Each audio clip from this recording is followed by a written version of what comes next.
Okay, so you're sold.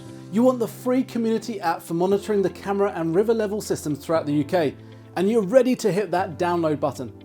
But wait, you get to the chosen app store on your phone, and a bit of confusion comes across your face. Let me fix that for you. Whether you're in the Apple or Google store, the same principles will apply. I'm just using the Apple store for this example. Once you're in the App Store, you need to search for Vision Link Limited. You'll see quite a few results come up, but you need to find this icon here, which should be one of the first ones on the list. Download the app to your phone and put your wallet away too. There's no money involved.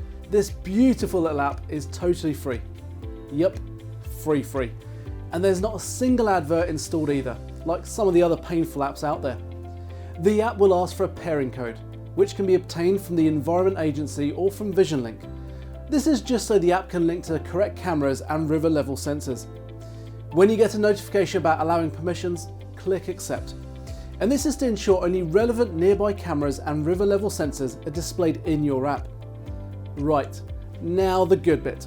Open up your app and you'll get to the main landing page, which will be empty at first.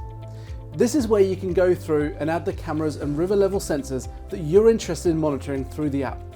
I'll cover how to add cameras, monitor river level sensors, and use the app in a separate video, so you can watch it when you're ready.